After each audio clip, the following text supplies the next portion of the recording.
कोटकामते येथे भावई वार्षिक उत्सव बुधवारी उत्साहात साजरा करण्यात आला। इनामदार श्रीदेवी भगवती संस्थान कोटकामते येथे भावई उत्सव आषाढ पौर्णिमेच्या दिवशी साजरा केला जातो।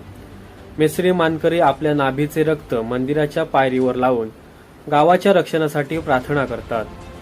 श्रीदेवी पावनाईचा अवसरी घाडी मानकरी संचार झालेला असताना खापर चाळ्याचा मुखवटा डोक्यावर बांधून संचार करतो। त्या संचाराच्या स्थितीतील त्या भावई भूमिकेला पाण्याचा अभिषेक केला जातो। कोटकामते गावातील लग्न होऊन परगावी गेलेल्या माहेरवाशिनी स्त्रिया आपल्या सासर व माहेरच्या परिवाराच्या रक्षणासाठी मनोभावे प्रार्थना करतात। दरम्यान देवीच्या मांडात साचलेल्या पाण्यात लहान मुले तसेच तरुण मर्दानी खेळ खेळून ही चिखल भावई अजून रंगतदार करतात। याच वार्षिक वेळी मिराशी मानकऱ्यांची प्रतिकात्मक तीर्थयात्रा काढली जाते। अशा या जवळपास 350हून अधिक वर्षापासून चालत आलेल्या धार्मिक कार्यक्रमासाठी मोठ्या संख्येने भाविक भक्त उपस्थित राहतात। समर्थ न्यूज चॅनल यूट्यूबवर सबस्क्राईब करा व बेल आयकॉनवर क्लिक करा आणि रहा अपडेट।